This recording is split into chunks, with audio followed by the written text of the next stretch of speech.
You guessed it, we're just not allowed to have any peace.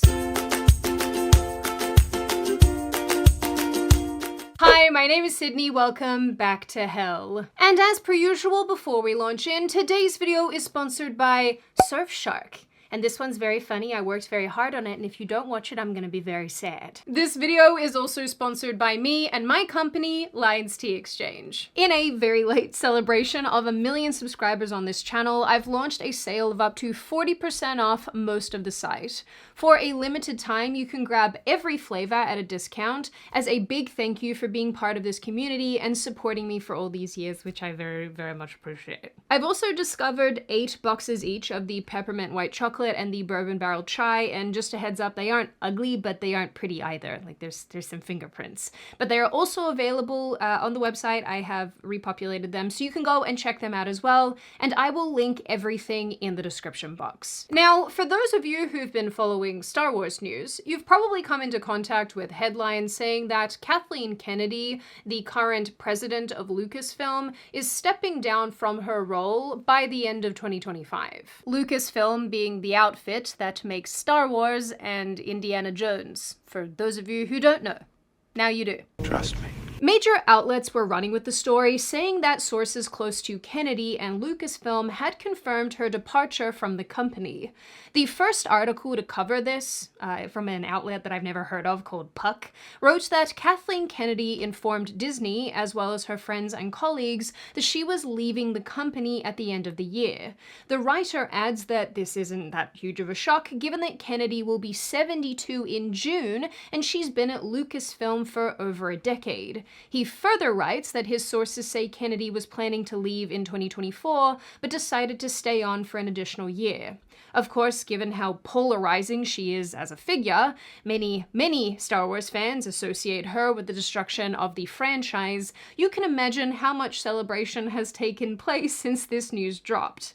Not to mention, other articles started speculating basically immediately who would take her place once she departed. Probably some sort of Kathleen Kennedy clone at this point. I'm kidding, of course. I feel like she would actually rather do this role until she dies, and at which time she would rather be cryogenically frozen and then kept at Disney headquarters until such time as she could be resurrected. This feels like the plot of a film. This is the plot of a film, isn't it? Anyway, for whatever reason, and I am sorry to be the bearer of bad tidings, this news appears to be inaccurate. That, or the company is doing some serious butt covering and backtracking, because she is in fact leaving. On February 27, Deadline published its own article titled "Kathleen Kennedy Speaks on Her Lucasfilm Plans. She is not soon retiring, and the films that will keep her in the Star Wars orbit for years to come." The article outlines an interview conducted with Kennedy where she says that she is not retiring, but has instead been talking to Bob Iger, the current CEO of Disney, and Alan Bergman about who might eventually replace her. She said, "We have an amazing bench of people here, and we have every intention of making an announcement months or a year down the road." Really holding on to this position for dear life, aren't you, Kathy? Kennedy goes on to add that any mentions of her retiring are purely gossip, both now and in the past, and even when she does eventually step aside, she will be around for years to come to assist the person who takes her place. Now, who really knows if Kathleen Kennedy actually plans to retire by the end of the year, or if she's actually even found a successor of sorts. I guess the trouble with corporate decisions is they really do encompass all sorts of people in all sorts of angles. But what we do know is that she is never going to leave. Because one thing that I do think is very true in what I just told you is that she will stay around once she's found her successor. It's kind of like when you break up with somebody except they still live in your house and you can't get them to leave. Or stop taking the ice cream from the fridge. I guess in this case, Star Wars is the ice cream, but I'm not quite certain what the fridge is. I haven't fully thought out this analogy. Would the fridge be the fans? The successor? Who is the fridge? The other thing is that Kathleen Kennedy said in this article that she will never stop making movies and she will die making movies. Don't threaten us with a good time, lady. But more than these two things, even if she did remove herself from the company, I'm not even sure that that matters at this point, given how much damage she's done to the brand. Kathleen Kennedy's legacy is stained into the fabric of what Lucasfilm and Star Wars are at this point. But you want to know what shouldn't be stained into the fabric of the internet? Bad people who want to get to you, which is why today's video is sponsored by Surfshark. Hey you! Yeah, I'm talking to you. Are you tired of surfing the web like some little Timmy, denied access because of where you live and at the mercy of censorship? Yeah, you are, because you're a warrior. And that's why you need Surfshark VPN. Surfshark is a stellar VPN, but it isn't just any ordinary VPN. It's your sword and shield while you conquer the internet. In this day and age where attacks can come at you from everywhere in the digital realm, Surfshark keeps you protected like a kung fu expert at your back. It karate chops anything trying to collect your data, and roundhouse kicks the competition when it comes to identity and credit card protection from your devices. How many devices? All of the devices. Surfshark doesn't care how many you're using, it can handle them all. Hi-ya! But Surfshark isn't just here for protection, it's here for action. You want to stream and browse content like royalty, and Surfshark is rolling out the red carpet for you. It's got over 3,200 servers in 100 different countries, turning you into a global domination machine. And censorship is a joke with Surfshark. Blocked or restricted content? Do they even know who you are? Surfshark is going to make sure you can see what you want when you want, because this VPN allows you to bypass country restrictions. So if you too want to search the web with confidence, then click the link in the description or go to surfshark.com/Sydney and get an extra 4 months added to your subscription.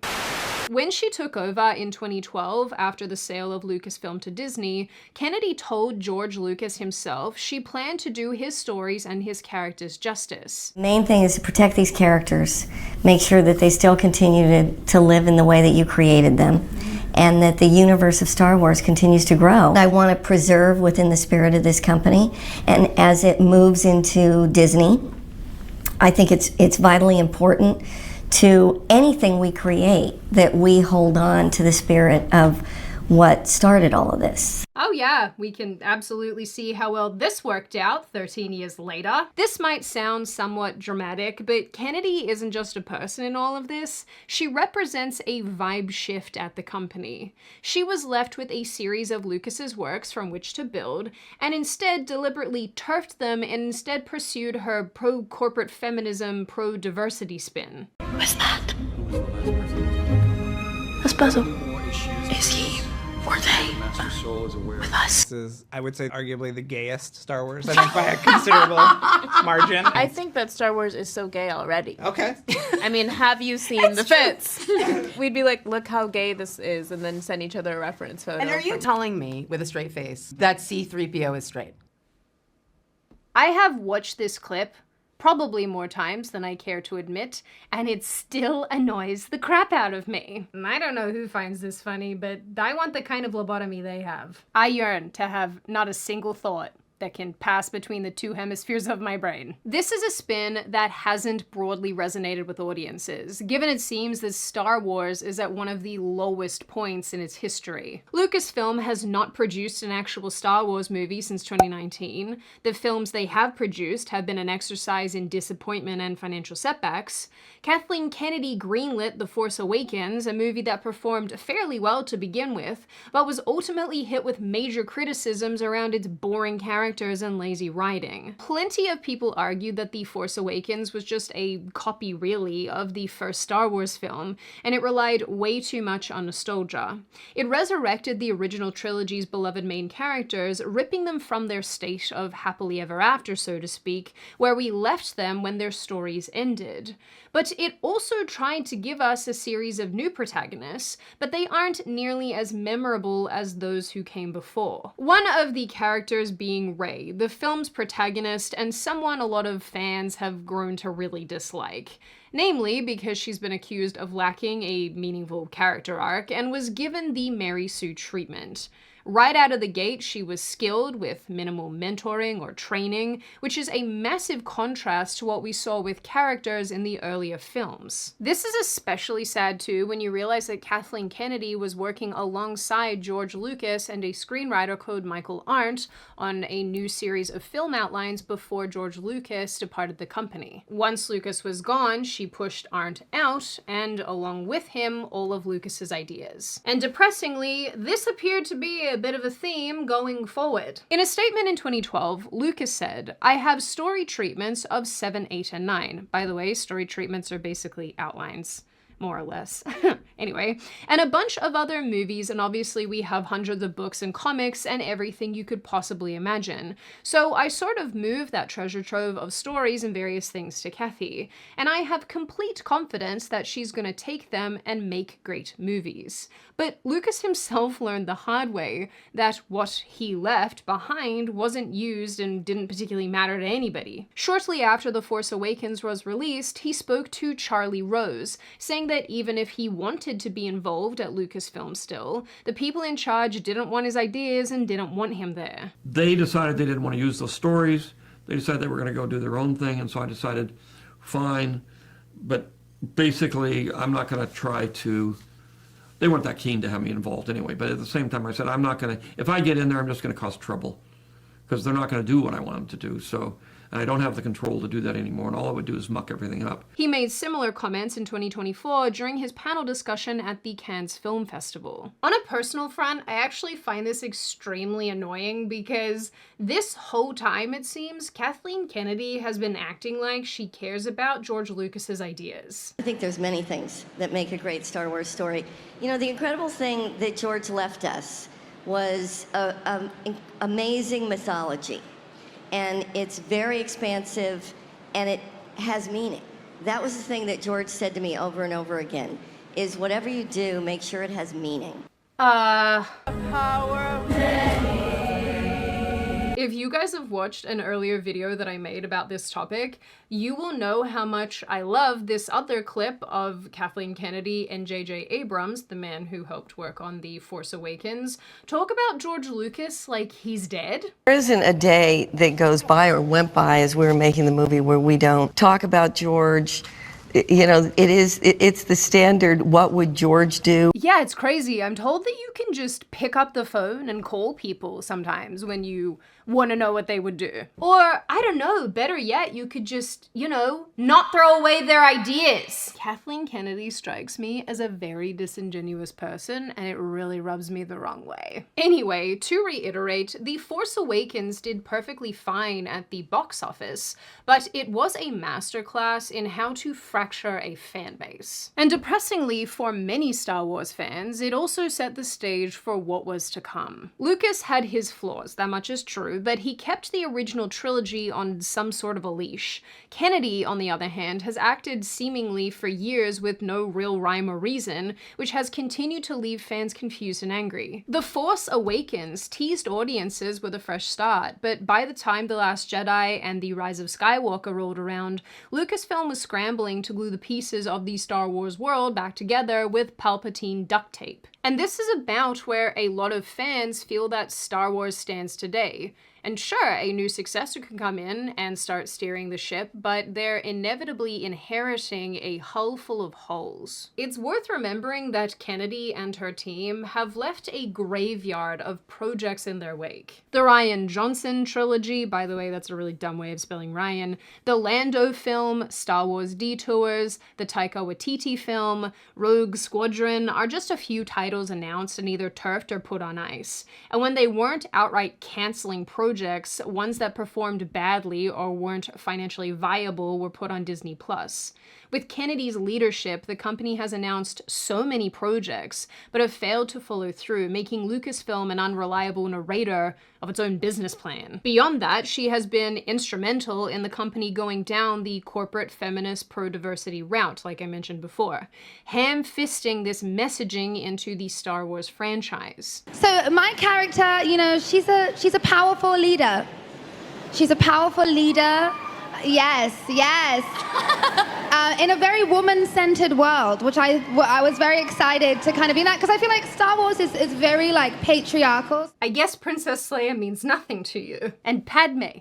What do you mean? I'm not gonna lie, it's actually pretty hard for me to take Jodie Turner-Smith's opinion seriously about anything, given that she accepted a role as Anne Boleyn, the literal woman who existed in the history, the white English woman who married Henry VIII and played her in a show.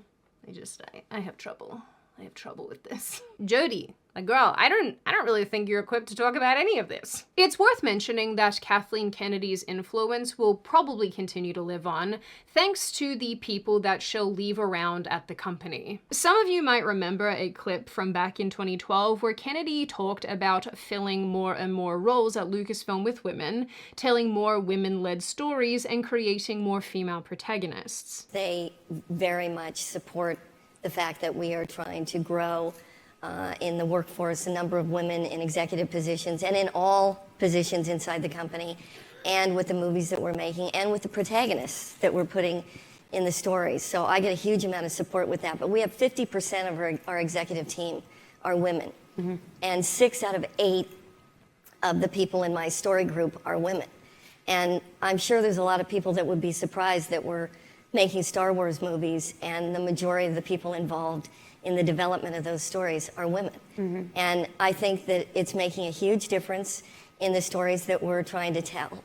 I feel it is going to happen. We are going to hire a woman who's going to direct a Star Wars movie. I have no doubt. She used this same influence to create what started off as a female-only writers group charged with managing Star Wars canon. This group includes men now, don't you worry. Can't speak to the overall masculinity of those men, but it includes them nonetheless. Given that Kennedy has had 13 years to enact her desired changes, and elevating women to positions of power and authority in the company for seemingly no other reason than the fact that they're women, it seems that even if she did leave, I don't really know how meaningfully or how quickly changes would actually take place. I don't know if I articulated myself very well there. I don't know how quickly or even if the company could recover. I hope it could, with, maybe some Doge department treatment, but it's,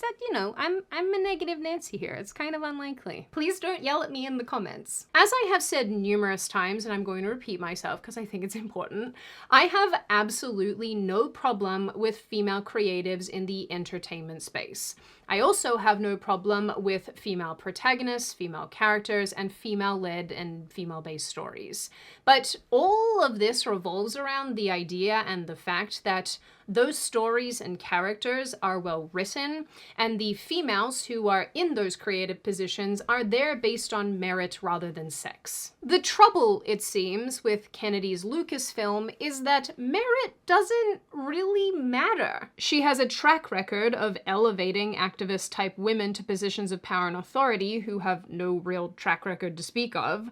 The initial leader of her writers group, Kiri Hart, had no real notable experience in the industry before she filled this role, and she went on to hire 2 additional women who also had no notable experience in the industry. Kennedy hired Victoria Mahoney for Rise of Skywalker, excited about the fact that Mahoney was the first female director at Star Wars, but she similarly lacked any meaningful experience to be in this role, and Rise ended up being borderline incoherent, at least in my opinion. But I personally think the most egregious person to be part of these DEI hires is none other than Leslie Headland, another woman who was tapped to write The Acolyte. I think what's really great is that we're branching out into all these different stories, and Leslie Headland is ushering in this new era of Star Wars. What's that? That's Basil. Is he or they with us? I think it's canon that R2-D2 is a lesbian. I'm sure all of you remember, but Kennedy sought out and greenlit The Acolyte, a Disney Plus show that bombed so badly it was cancelled after 1 season. And Leslie Headland, the showrunner, had never worked on a sci-fi based project of this scale and proceeded to make the entire series more of a DEI checklist than a cohesive story. I hate everything about this, and it makes me want to crawl in a hole. Now, obviously, there is much more to say about Kathleen Kennedy's eternal stain on Lucasfilm and Star Wars, but I do want to leave you with one final thought that is one of the most egregious to me. Outside of the Disney/Lucasfilm firing Gina Carano thing. How could you be mean to this pretty face? Aside from the bad movies and even worse shows, one of the hallmarks of the Kennedy era of Lucasfilm is the blatant disrespect shown by the brand towards basically everything. Not just the source material, but the audience. As beloved shows and films under the Lucasfilm umbrella were being abused and perverted to suit the whims of activists masquerading as writers, the fans openly spoke out and criticized the new direction. But instead of listening to the fan base, you know, the thing that carried Star Wars for decades, Kennedy's Lucasfilm, from cast members to directors to producers, insulted the audience. They accused everyone of being sexist or racist or bigots. Star Wars isn't failing because of bad writing and terrible, weird political messaging. Star Wars is failing because of those dirty, opinionated internet trolls. That is an interesting business strategy. I wonder why no one's tried that before. The fans were referred to as toxic. When actress Moses Ingram was cast as Reva for the Obi-Wan show on Disney+, there was a preemptive accusation of racism towards the fans, where even Ewan McGregor said that anyone bullying Ingram was no Star Wars fan at all. Fan. Oh my god, I can't speak today. You're not fam anymore. Kennedy suggested women struggle in the Star Wars universe because the fan base is male-dominated, suggesting it is rife with sexism. While I don't doubt that there have been some people who have made truly heinous comments, I mean, it is the internet after all, I feel like that's really a breeding ground for all that type of thing, I think to then tar the entire viewership and fan base with that same brush is a little bold. Is that the right word for this? Is it bold? Maybe stupid? Yeah, I think it's stupid. Which honestly checks out. It's kind of like I said before, I'm just not sure how many thoughts happen here when you are the walking embodiment of a lobotomy. Star Wars is a beloved franchise that people grew up on. Of course they're going to be passionate about it, and accusing that passion of being something more sinister is naturally going to turn people off. Whenever I look into the Star Wars issues that routinely pop up, I do come across one remark a lot of the time that I think is actually pretty funny, and it's basically that Star Wars fans are never happy. And the reason I bring this up is because it is true that Star Wars fans nitpicked the original films. They hated Hayden Christensen as Anakin, they hated Jar Jar Binks, there's lots of other characters that they just kind of despised or storylines that they weren't particularly fond of. So I think to assume that the current disdain being angled towards this weird iteration of Lucasfilm is somehow unique to this era is silly, because it's not. Where this differs from normal criticism of a film or a show or a character or whatever is the fact that fans really feel like they have totally lost their franchise. They feel like the very thing that they were drawn to initially is gone, and it's been replaced with something that they don't get and they can't relate to. This new Star Wars, Lucasfilm, whatever, is being directed at an audience that's not even very dedicated to what's being produced. Age-old fans that care about the franchise actually want to see really great storylines and characters brought back again, and, you know, a whole lot less of lesbian space witch covens. So the reality is, even if Kathleen Kennedy ups and leaves tomorrow, her legacy isn't only these shows and films and the corporate feminism that she's forced into the brand, it's the utter chaos that she's unleashed on Lucasfilm and Star Wars. And of course, the disrespect directed towards fans. In the end, I do think that Lucasfilm could probably be saved with a giant overhaul, but as it presently stands, Kathleen Kennedy has packed out the company with all sorts of people who fans really don't seem to like and really don't want to see. And because the people making executive decisions at the top of this company about the Star Wars franchise do seem to believe that they're on the right path and doing the right things, it does appear unlikely that they will change course, regardless if Kathleen Kennedy is in the picture or not. Now, I open the floor to all of you. What do you all think? Do you believe that Kathleen Kennedy is actually leaving at the end of this year and these articles are just a bit of butt covering? Do you think that she's in it for the long haul and no matter what Lucasfilm and Star Wars does, she's gonna be around whether fans like it or not? Do you think that Kathleen Kennedy has actually improved the franchise? Has she done things that you like? Has she done things that you don't like? Do you think that she's good or bad? Do you think that it's broader than her and she's just getting all of the blame? And what do you generally make of this issue overall? As always, if you have made it this far in the video, congratulations. I always like having you along for the full ride. If you are new here and you are not subscribed already and you would like to see more of me and more of this kind of content, feel free to subscribe to the channel as well as leaving this video a like and a comment because I do read the majority of them. As always, I hope you guys stay safe and well and make good choices, and I will see you wonderful pretty people in the next video.